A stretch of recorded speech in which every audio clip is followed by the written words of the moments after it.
सच्ची कमाई कर 21 जन्मों के लिए अपनी तकदीर बनाने की। शरीर पर कोई भरोसा नहीं है, इसलिए ज़रा भी चांस नहीं गंवाने की। नष्ट मोहा बनकर अपना सब कुछ रुद्र यज्ञ में स्वाहा करने की। अपने को अर्पण कर फिर ट्रस्टी हो सब कुछ संभालने की। साकार प्रजापिता ब्रह्मा को कर्मा में फॉलो करने की। परफेक्ट बनाने वाले शिव पिता परमात्मा के हम आत्माओं के लिए आज की मुरली से शिक्षाएं। वरदाता परमपिता परमात्मा, वरदानों से हम आत्माओं की पालना कर रहे हैं। जिन विषयों को हम बहुत कठिन समझते हैं, उन्हें वरदान के रूप में फलीभूत करने की समझ देते हैं ताकि सब सहज हो जाए। वरदान को फलीभूत करना अर्थात जो विधि बताई जा रही है उस विधि को अमल में लाना। ईश्वरीय नशे के द्वारा इस पुरानी दुनिया को भूलने की समझ देते हैं। जब तक ईश्वरीय नशा नहीं चढ़ा है, जब तक ईश्वरीय अनुभूति नहीं हुई है, तब तक ये पुरानी दुनिया अपनी तरफ खींचती रहेगी। परमात्म ताकत ही हम आत्माओं को पुरानी दुनिया को भूलने की समर्थता दे सकती हैं। इसलिए वरदाता परमपिता परमात्मा वरदान देते हैं कि ईश्वरीय नशे के द्वारा इस पुरानी दुनिया को भूल जाओ। पुरानी दुनिया को भूलने वाले ही परमपिता परमात्मा से सर्व प्राप्तियां कर सकते हैं। ये समय है सर्व प्राप्तियों से संपन्न बनने का। हम पूरे कल्प की अपनी जन्मपत्री अभी बना रहे हैं। हम 2500 वर्ष की राजधानी की प्रारब्ध जो है यहाँ से ही बनाकर लेकर जाएंगे। इसलिए विशेष ध्यान देना है कि पुरानी दुनिया की कोई भी चीज़ हमको आकर्षित न करे, क्योंकि वो हमें प्राप्तियों से वंचित कर देगी और ये पुरानी दुनिया तो ख़त्म होने वाली है। स्पष्ट करते हैं बाप दादा कि जैसे वो दुनियावी नशा जो शराब के माध्यम से या भांग लेने से चढ़ता है, वो सब कुछ भुला देता है। बिल्कुल ऐसे ही ये ईश्वरीय नशा जो है, अगर ये चढ़ जाए तो दुखों की दुनिया को हम सहज ही भुला सकते हैं। ईश्वरीय नशा सुकून देता है, राहत देता है। स्पष्ट करते हैं परमपिता परमात्मा कि दुनियावी नशा जो होता है, जो शराब और भांग के माध्यम से मिलता है, उस नशे से इंसान भूल तो जाता है सब कुछ, लेकिन थोड़ी देर के लिए, और फिर वो नशा नुकसान भी बहुत करता है। अधिक कोई पी लेता है तो ख़त्म भी हो जाता है, शरीर कमज़ोर हो जाता है। लेकिन ये जो ईश्वरीय नशा है, ये तो आत्मा को सशक्त बनाता है और ये ईश्वरीय नशा अविनाशी बना देता है। स्पष्ट करते हैं कि जो सदा ईश्वरीय नशे में मस्त रहते हैं, वो सारी प्राप्तियों से संपन्न बन जाते हैं, क्योंकि वो फिर वो करते हैं जो परमपिता परमात्मा कहते हैं। जैसे परमपिता परमात्मा शक्तियाँ दे रहे हैं, वरदान दे रहे हैं और ज्ञान दे रहे हैं, गुण दे रहे हैं, तो ईश्वरीय नशे में जो मस्त है वो आत्मा विधि पूर्वक उसमें संपन्न बनती जा रही है। सच्ची कमाई करके संपन्न बनती जा रही है, अपनी प्रारब्ध को बनाती जा रही है। तो ये ईश्वरीय नशा कितना सुखदाई है। एक बाप दूसरा न कोई, ये स्मृति जो है ना, यही नशा चढ़ाती है। इसी स्मृति से फिर हम समर्थ बन जाते हैं, हम आत्मा में समर्थी आ जाते हैं। वास्तविकता भी यही है कि हम आत्माओं का एक बाप के सिवाय और कोई नहीं है। हम आत्माओं के शुभ चिंतक, हम आत्माओं को क्या चाहिए क्या नहीं चाहिए, ये परमपिता परमात्मा ही जानते हैं। तो जब ये स्मृति जो सच्चाई दर्शाती है, इस स्मृति में हम रहते हैं, तो फिर स्मृति का नशा जो है वो हमको समर्थी भी दिलाता है। हम आत्माएं पुनः समर्थ बन जाते हैं। सर्वशक्तिमान शिव पिता परमात्मा की संतान मास्टर सर्वशक्तिमान बन जाते हैं। कल्प में एक बार ही सर्व प्राप्तियाँ कराने आते हैं परमपिता परमात्मा। तो संगम युग के इस अनमोल समय में सदा ईश्वरीय नशे में रहना है। पुरानी दुनिया को पीठ करने वाले सर्व प्राप्तियाँ कर सकते हैं। हम आत्माओं को एक दो को कॉपी नहीं करना है, क्योंकि इस समय आत्माएं जो हैं या तो विस्मृत हैं या फिर परमपिता परमात्मा की बातों को भी नंबरवार समझती हैं और नंबरवार पुरुषार्थ करती हैं।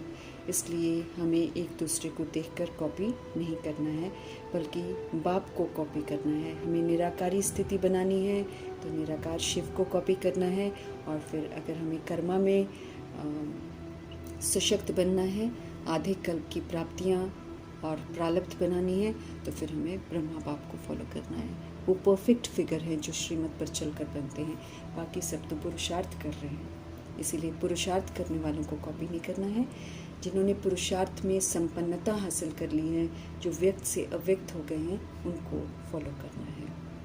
अव्यक्त इशारे हमको रोज़ मिल रहे हैं। आत्मिक स्थिति में रहने का अभ्यास करने की समझ मिल रही है। अंतर्मुखी बनने की समझ मिल रही है।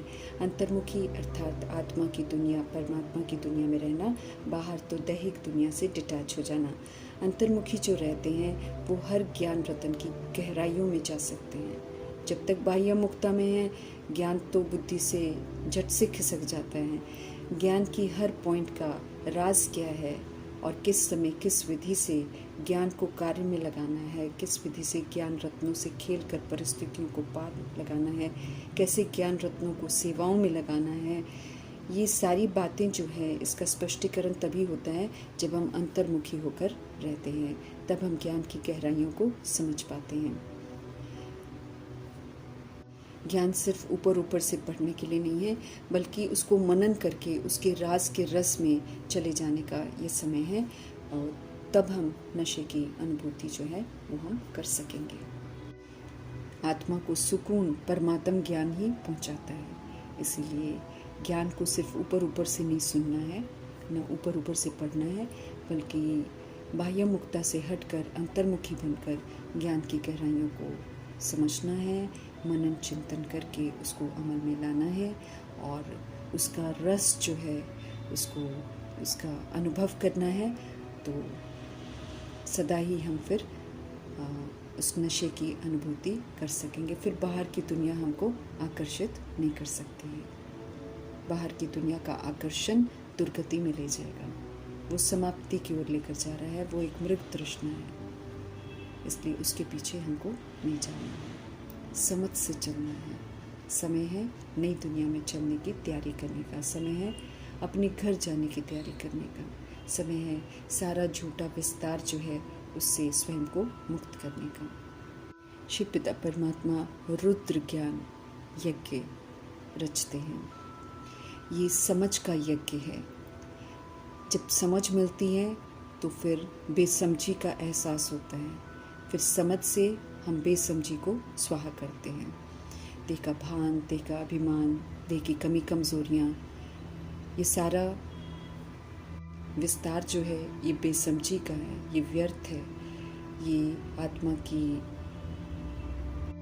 शक्तियों को घटाता है। इसलिए इस समझ से हम परमपिता परमात्मा के साथ योग लगाकर अपना सारा विस्तार जो झूठा है उसको स्वाहा करते हैं।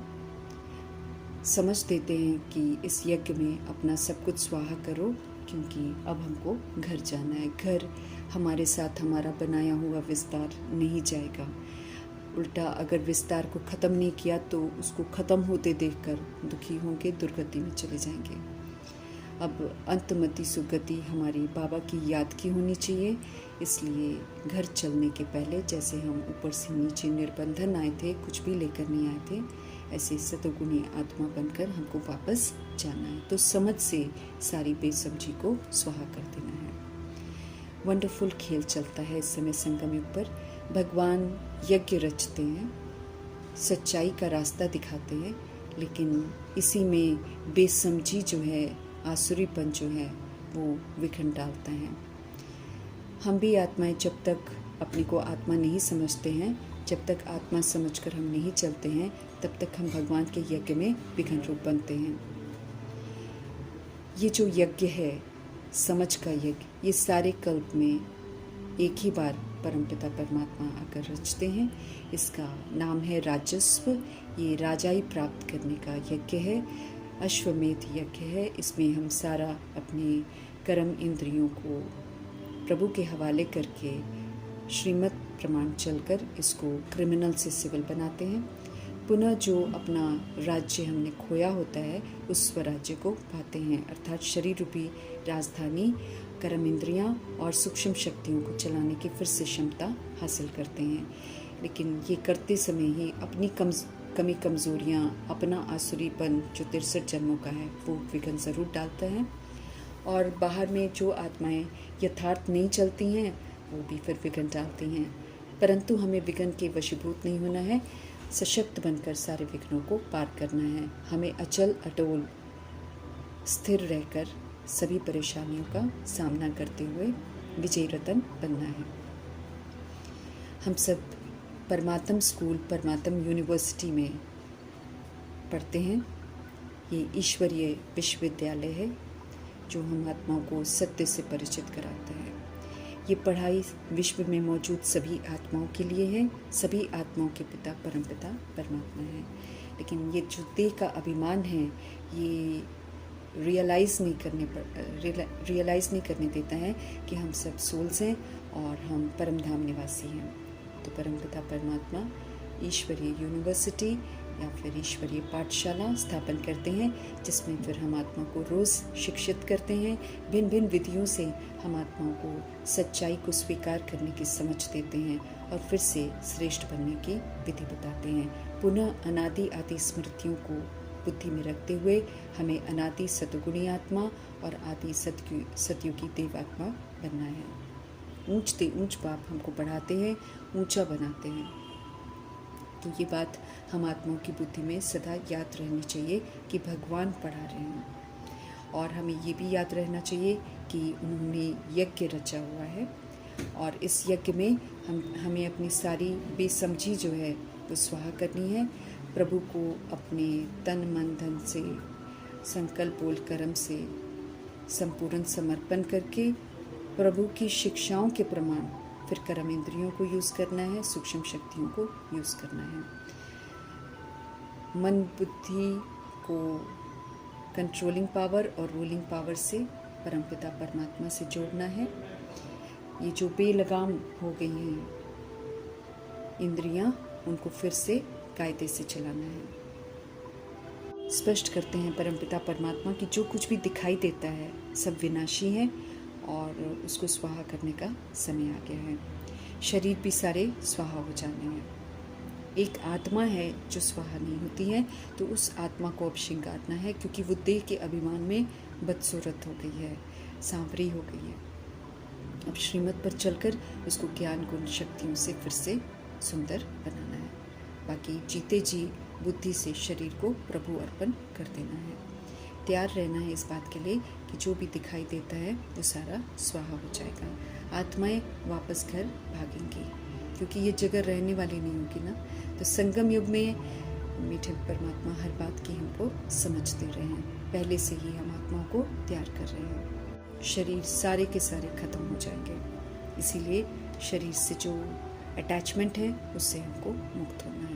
ये ड्रामा है, हम आत्मा इस ड्रामा को बना लेती हैं और फिर अपनी ही रिकॉर्डिंग के वश होकर फिर हम पाठ बजाती रहती हैं। राजस्व यज्ञ जो रचा है इसमें विधि पूर्वक चलकर सब कुछ स्वाहा करके हम आत्माओं को राजाई का वर्षा लेना है।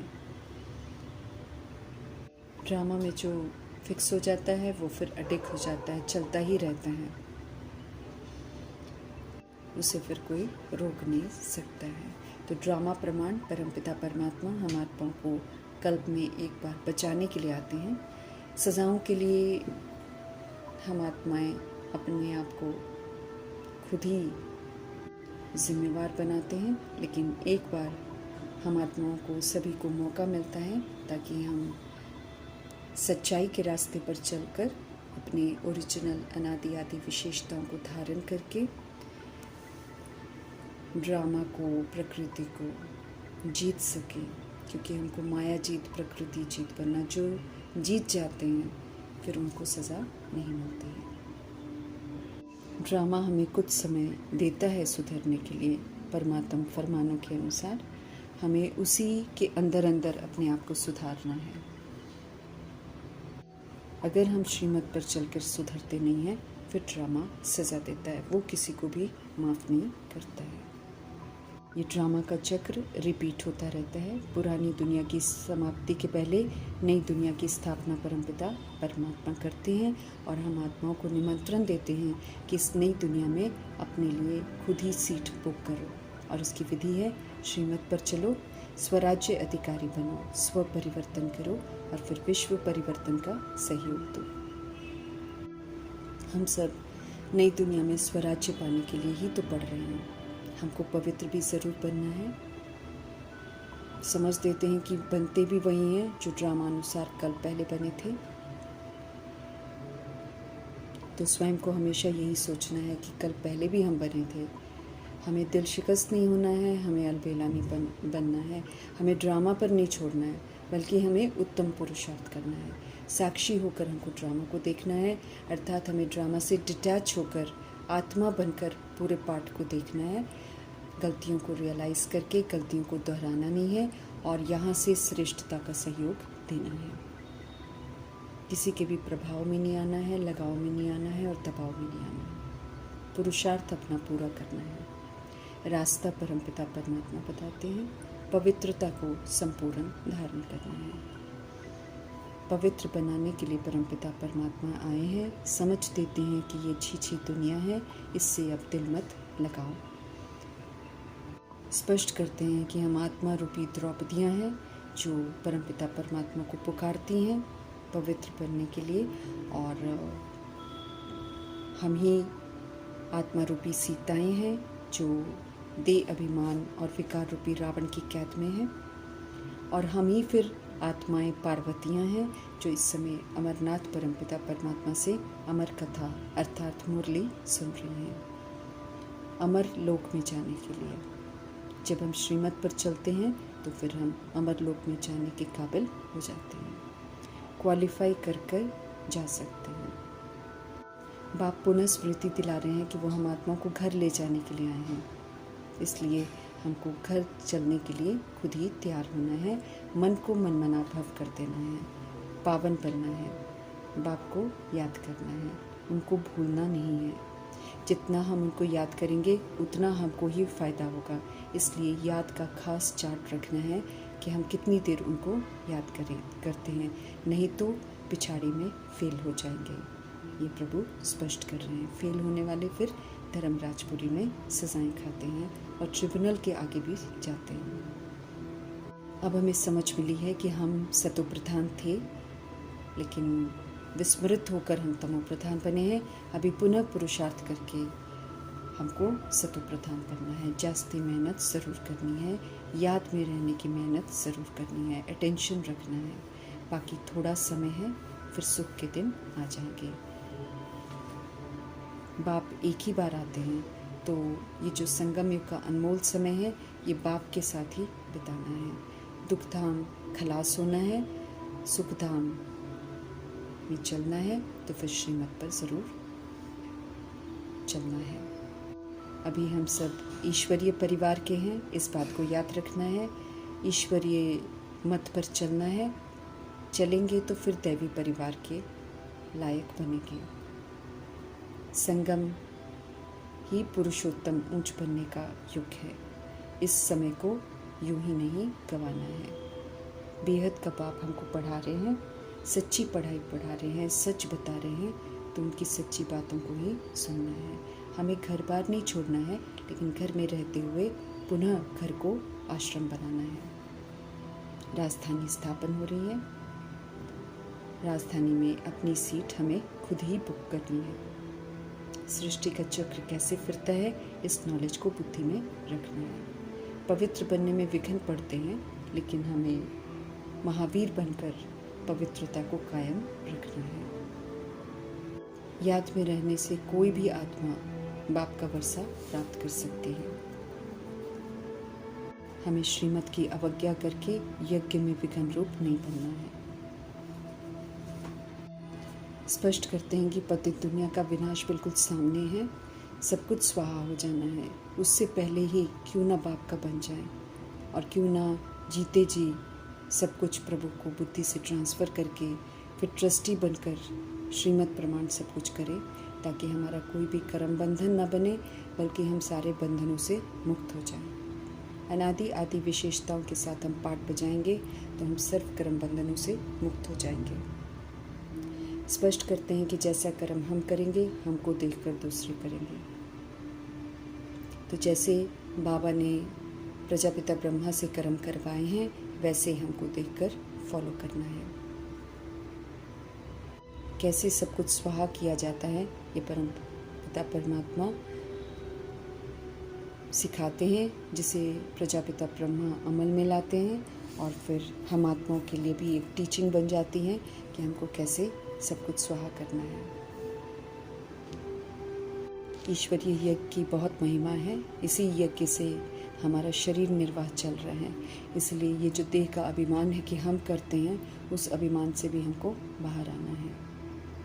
अपने को अर्पण में समझना है, ट्रस्टी समझना है। सब कुछ ईश्वर का है। इस स्मृति से उन्हीं के डायरेक्शन के प्रमाण चलना है। जो इस समय विनाशी चीज़ों का स्वाहा करते हैं, वे ही प्रभु से वर्षा लेते हैं। आत्मा वापस घर जाएगी, शरीर यहीं ख़त्म हो जाएंगे, इसलिए शरीर से कोई महत्व नहीं रखना है। समझ से हमें पहले ही नष्ट मोह बनना है। बाकी सारी सामग्री जो दिखाई देती है वो 1 सेकंड में खाक हो जानी है।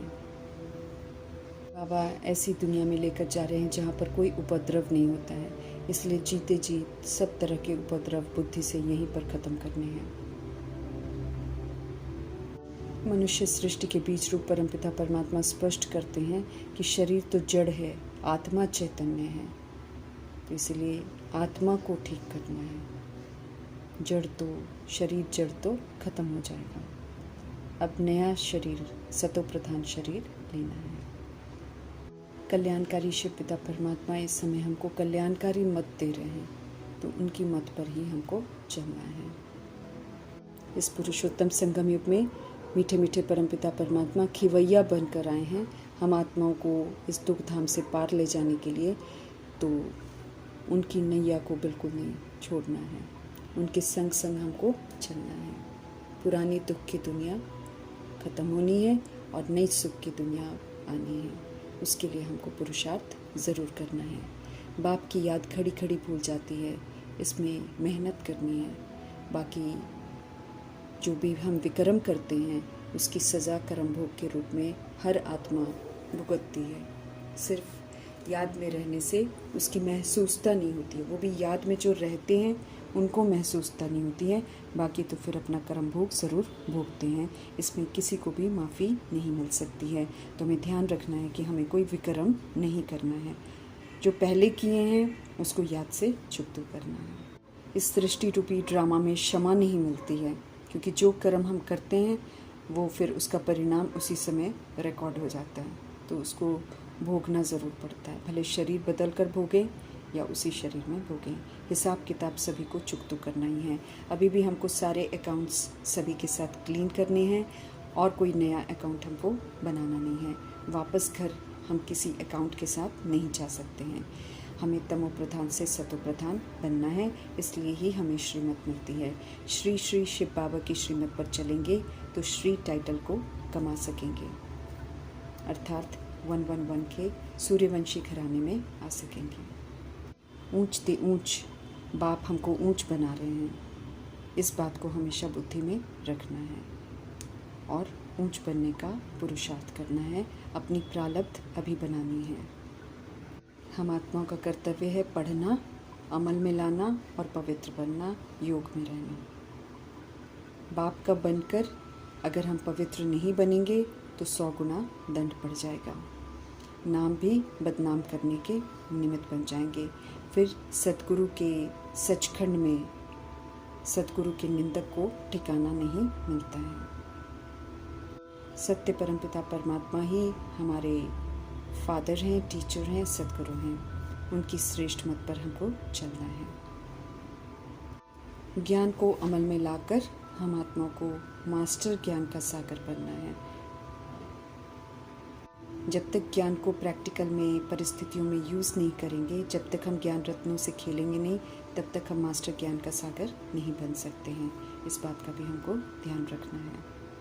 शांति हम आत्माओं का स्वधर्म है, इसलिए परमपिता परमात्मा कहते हैं अपने को आत्मा समझो, अपने घर चलना है, शांति धाम चलना है।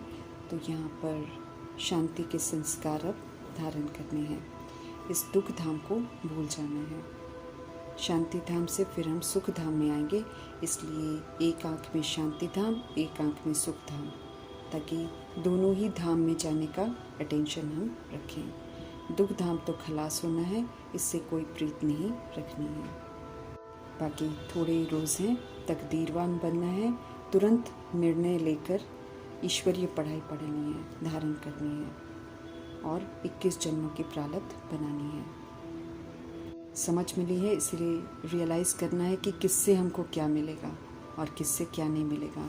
इस बात को रियलाइज़ करके सही मार्ग पर चलना है, परखने की शक्ति को यूज़ करना है। अगर राजाई मर्तबा पाना है तो फिर ज़्यादा ध्यान ईश्वरीय पढ़ाई और धारणा पर देना है। शरीर का तो कोई भरोसा नहीं है, छोटे बड़े शरीर में सब शरीर छोड़ रहे हैं, इसलिए सच्ची कमाई में लग जाना है। इस समय है अपनी तकदीर को जगाने का, पूरा जोर लगाना है, वर्षा पूरा लेना है। ये अंतिम जन्म है, इसमें पवित्र ज़रूर बनना है। परमपिता परमात्मा आते ही तब हैं जब पुरानी दुनिया का विनाश होने वाला होता है। तो बाकायदा उनकी हर बात को ध्यान से सुनना है, उसको अमल में लाना है। सतयुग में पवित्रता का धर्म होता है, तो पवित्रता की संपूर्ण धारणा यहाँ पर करनी है। निश्चय बुद्धि बनना है। निश्चय की बहुत सारी परीक्षाएं होंगी, इसीलिए कहीं कभी निश्चय न टूटे, इस बात का पूरा अटेंशन रखना है। शरीर का कोई भरोसा नहीं, इसलिए ज़रा भी कोई चांस हमको गंवाना नहीं है। पल पल हमको सावधान करने वाले परमपिता परमात्मा